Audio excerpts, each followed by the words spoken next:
You will hear a number of different recordings, and you will have to answer questions on what you hear.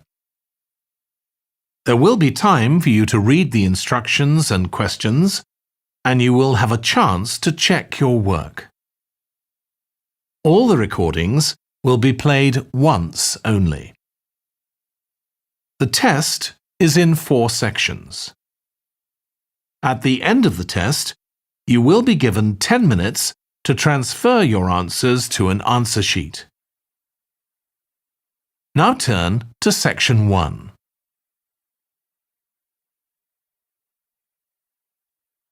Section 1. You will hear a woman reporting a theft to an officer in a police station. First, you have some time to look at questions 1 to 3.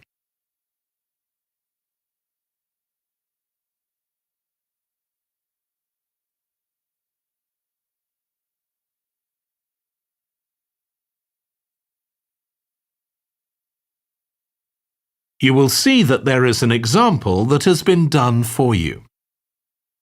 On this occasion only, the conversation relating to this will be played first. Good morning. What can I do for you? I want to report a theft.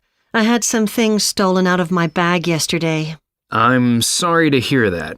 Right, so I'll need to take a few details. Can I start with your name? Louise Taylor. The woman's name is Louise Taylor. So Taylor has been written in the space. Now we shall begin. You should answer the questions as you listen because you will not hear the recording a second time. Listen carefully and answer questions 1 to 3. Good morning. What can I do for you? I want to report a theft. I had some things stolen out of my bag yesterday. I'm sorry to hear that. Right, so I'll need to take a few details. Can I start with your name? Louise Taylor. Okay, thank you. And are you resident in the UK? No, I'm actually Canadian, though my mother was British. And your date of birth? December 14th, 1977. So you're just visiting this country? That's right. I come over most summers on business. I'm an interior designer, and I come over to buy old furniture, antiques, you know? There are some really lovely things around here, but you need to get out to the small towns. I've had a really good trip this year, until this happened. Okay. So you've been here quite a while? Yes, I'm here for 2 months. I go back next week. So, may I ask where you're staying now? Well, at present, I've got a place at Park Apartments. That's on King Street. I was staying at the Riverside Apartments on the same street, but the apartment there was only available for 6 weeks, so I had to find another one. Okay. And the apartment number? 15. Right. Before you hear the rest of the conversation, you have some time to look at questions 4 to 10.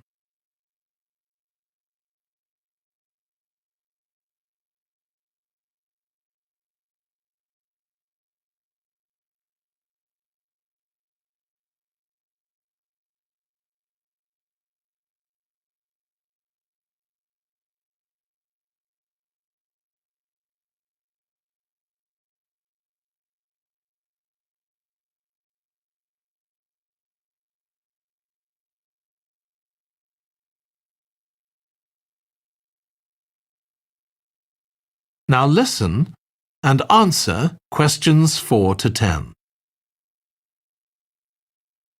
Now, I need to take some details of the theft. So, you said you had some things stolen out of your bag? That's right. And were you actually carrying the bag when the theft took place? Yes. I really can't understand it.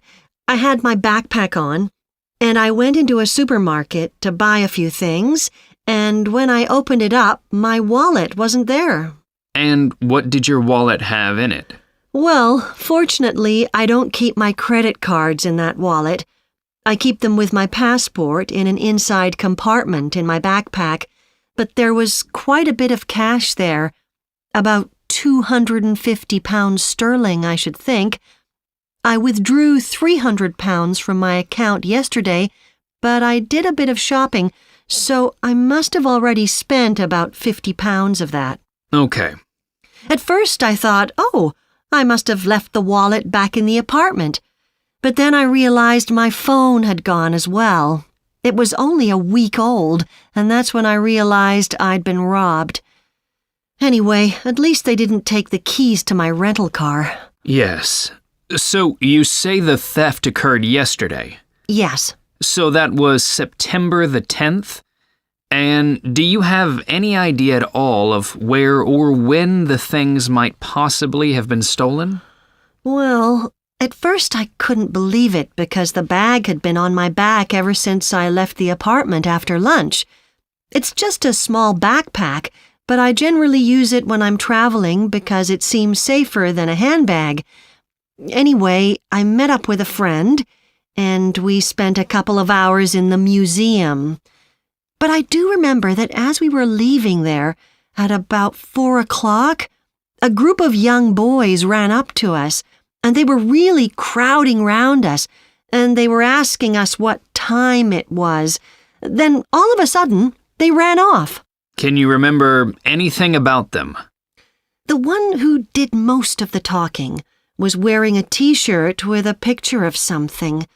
Let's see. A tiger. Right. Any idea of how old he might have been? Around 12 years old? And can you remember anything else about his appearance? Not much. He was quite thin. Color of hair? I do remember that. He was blonde. All the others were dark-haired. And any details of the others? Not really. They came and went so quickly. Right. So what I'm going to do now is give you a crime reference number so you can contact your insurance company. So this is 10 digits. 87954 82361. Thank you. So, should I contact the...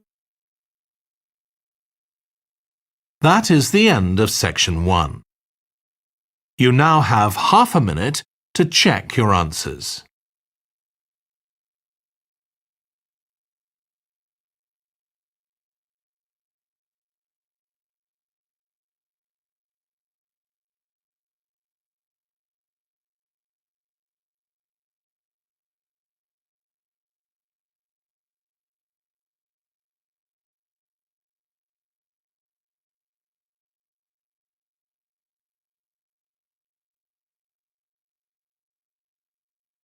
Now turn to section 2.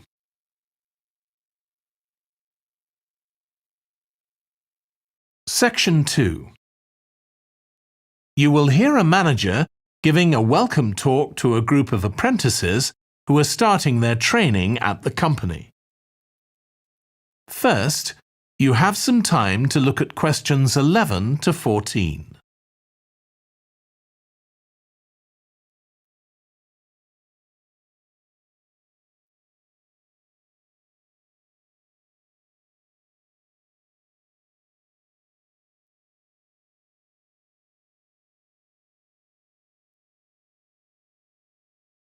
Now listen carefully and answer questions 11 to 14. Good morning, everyone. My name's Janet Parker, and I'm the Human Resources Manager. We're very happy to welcome you to your new apprenticeship. I hope that the next 6 months will be a positive and enjoyable experience for you. I'd like to start with some general advice about being an apprentice. Most of you have very little or no experience of working for a big organisation, and the first week or so may be quite challenging. There will be a lot of new information to take in, but don't worry too much about trying to remember everything.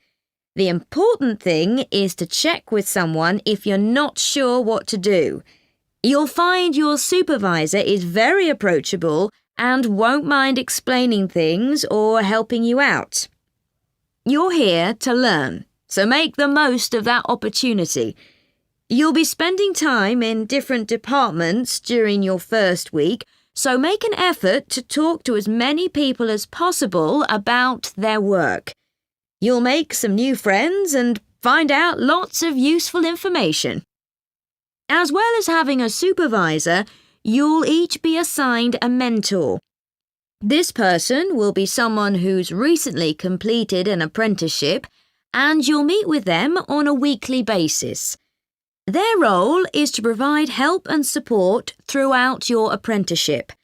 Of course, this doesn't mean they'll actually do any of your work for you.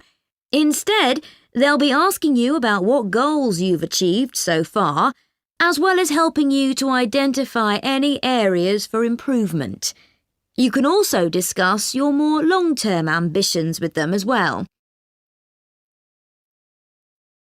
Before you hear the rest of the talk, you have some time to look at questions 15 to 20.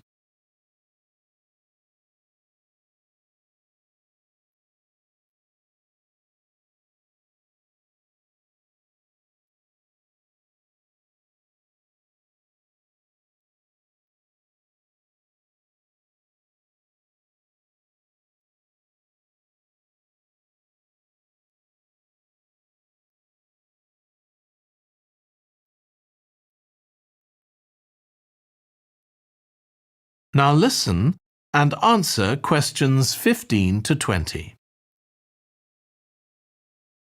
Now, I just want to run through a few company policies for our apprenticeship scheme with you. Most importantly, the internet.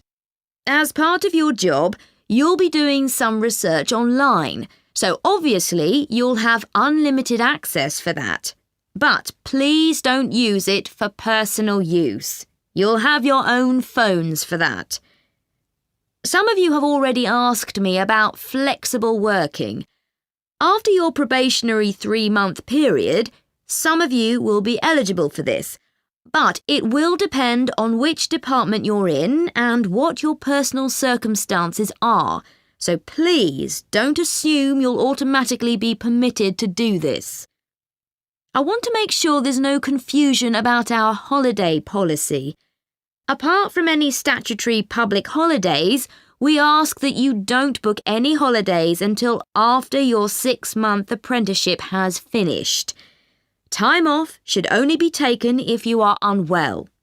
Please speak to your supervisor if this is going to be a problem. You'll be expected to work a 40-hour week, but there may be opportunities to do overtime during busy periods. Although you're not required to do this, it can be a valuable experience, so we advise you to take it up if possible. Obviously, we understand that people do have commitments outside work, so don't worry if there are times when you are unavailable. As you know, we don't have a formal dress code here. You may wear casual clothes as long as they're practical. And the only restriction for shoes we have is on high heels for health and safety reasons. Comfortable shoes like trainers are preferable. There's a heavily subsidised canteen on site where you can get hot meals or salads cheaply. Snacks and drinks are also provided, so we've decided to introduce a no-packed lunch policy. This is partly to encourage healthy eating at work and partly to stop people from eating at their workstation, which is unhygienic. OK, moving on to... That is the end of section 2. You now have half a minute to check your answers.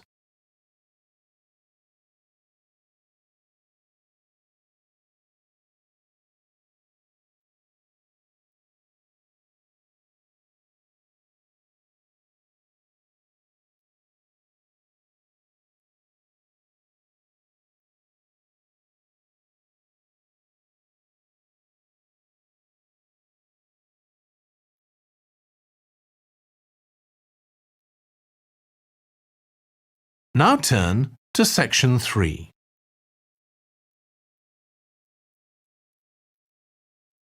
Section 3. You will hear two urban planning students, called Carla and Rob, discussing their presentation on cities built by the sea, following instructions from their tutor. First, you have some time to look at questions 21 to 25.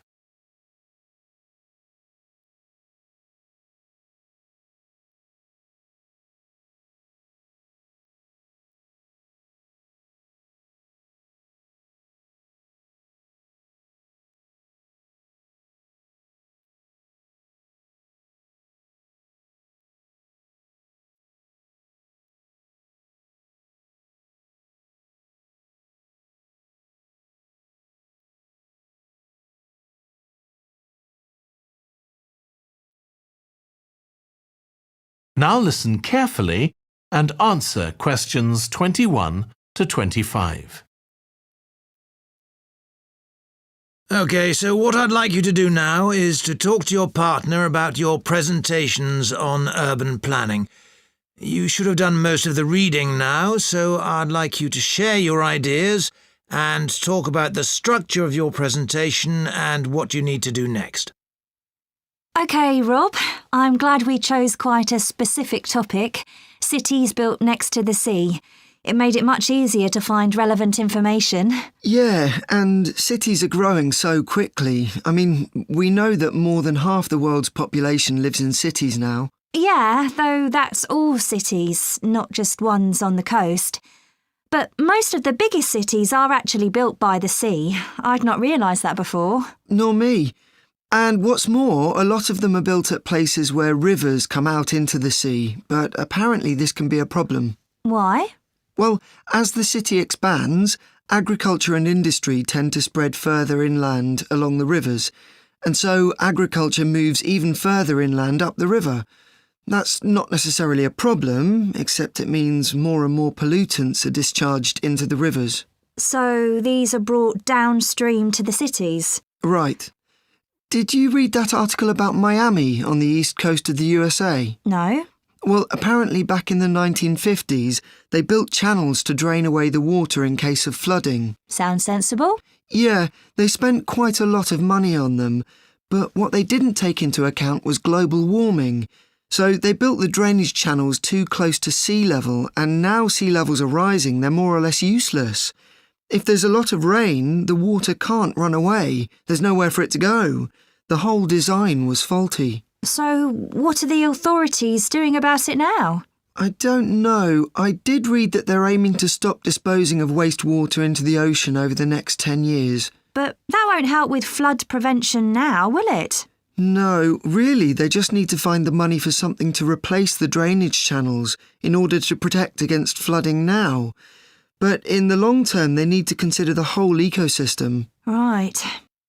Really, though, coastal cities can't deal with their problems on their own, can they? I mean, they've got to start acting together at an international level instead of just doing their own thing. Absolutely. The thing is, everyone knows what the problems are, and environmentalists have a pretty good idea of what we should be doing about them, so they should be able to work together to some extent. But it's going to be a long time before countries come to a decision on what principles they're prepared to abide by. Yeah, if they ever do. Before you hear the rest of the discussion, you have some time to look at questions 26 to 30.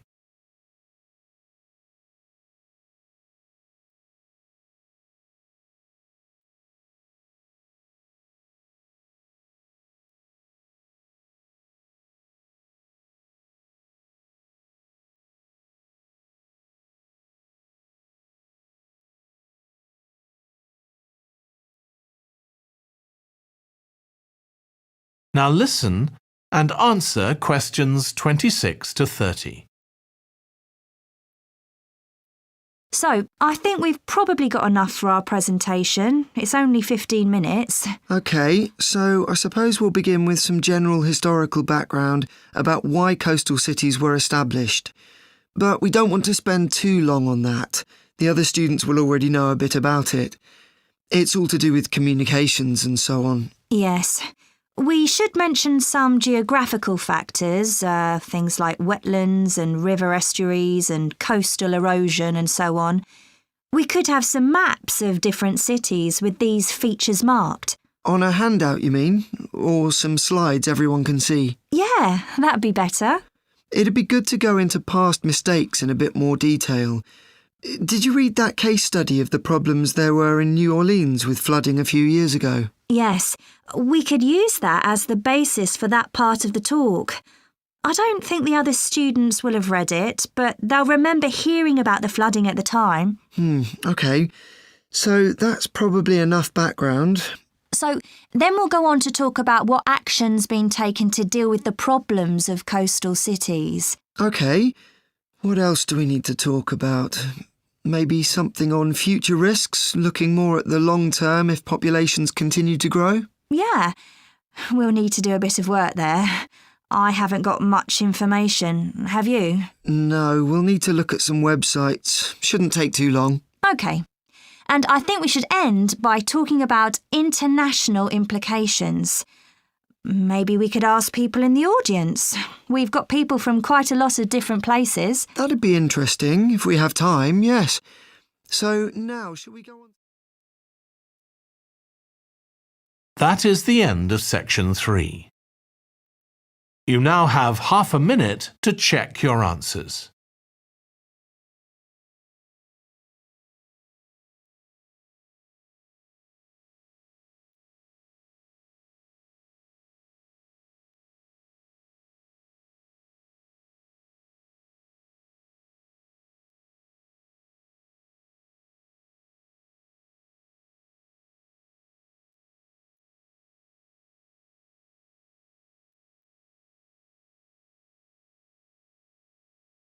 Now turn to section 4.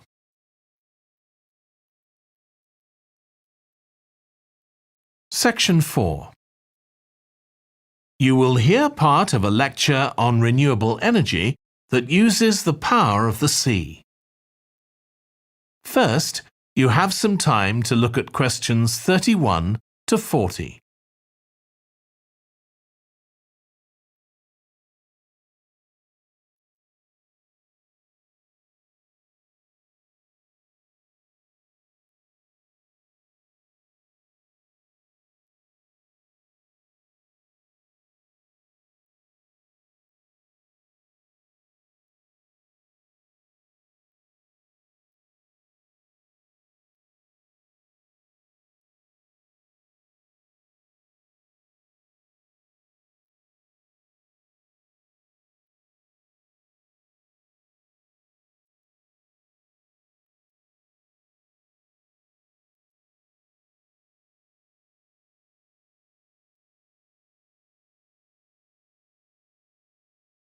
Now listen carefully and answer questions 31 to 40.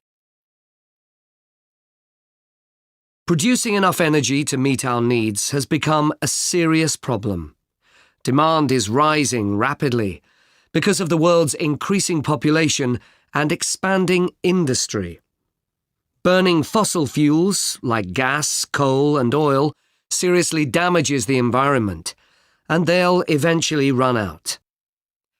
For a number of years now, scientists have been working out how we can derive energy from renewable sources, such as the sun and wind, without causing pollution.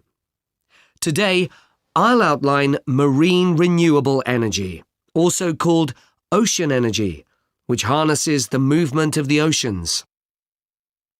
Marine renewable energy can be divided into 3 main categories: wave energy, tidal energy, and ocean thermal energy conversion. And I'll say a few words about each one. First, wave energy. Numerous devices have been invented to harvest wave energy, with names such as Wave Dragon, the Penguin, and Mighty Whale. And research is going on to try and come up with a really efficient method. This form of energy has plenty of potential as the source is constant and there's no danger of waves coming to a standstill. Electricity can be generated using onshore systems, using a reservoir or offshore systems. But the problem with ocean waves is that they're erratic, with the wind making them travel in every direction. This adds to the difficulty of creating efficient technology. Ideally, all the waves would travel smoothly and regularly along the same straight line. Another drawback is that sand and other sediment on the ocean floor might be stopped from flowing normally, which can lead to environmental problems.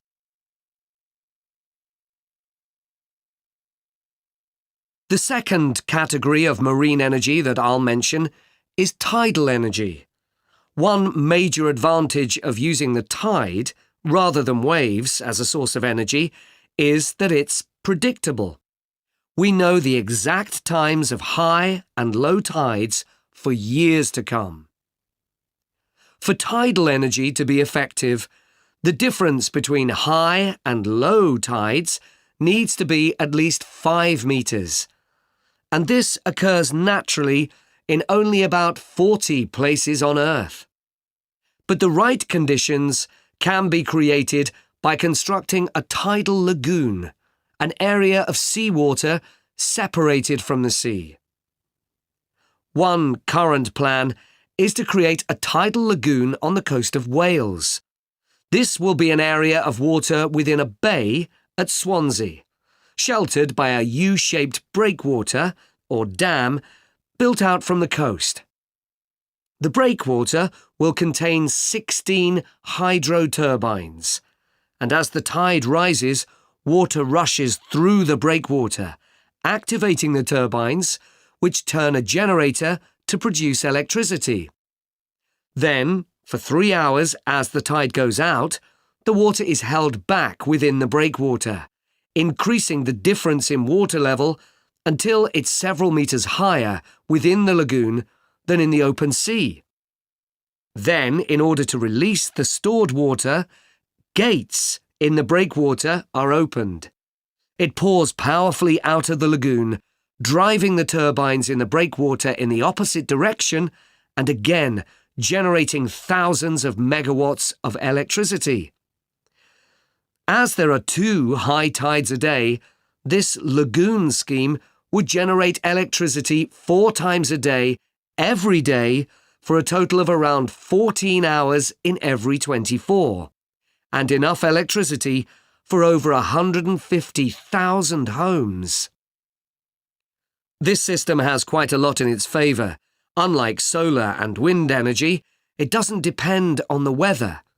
The turbines are operated without the need for fuel, so it doesn't create any greenhouse gas emissions, and very little maintenance is needed.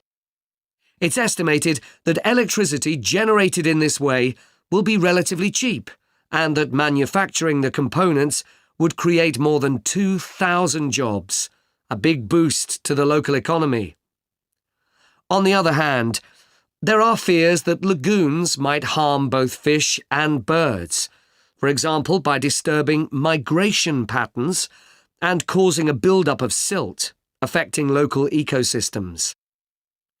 There are other forms of tidal energy, but I'll go on to the third category of marine energy, ocean thermal energy conversion.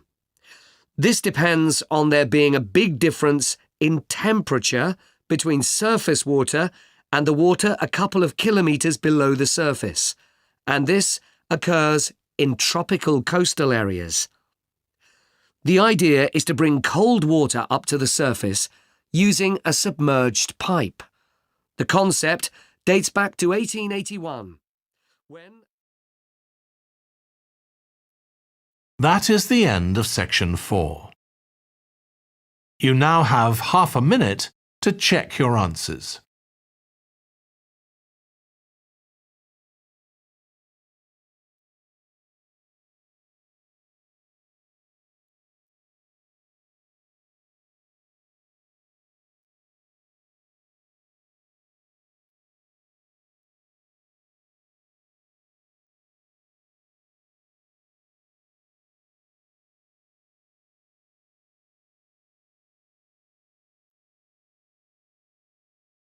That is the end of the listening test.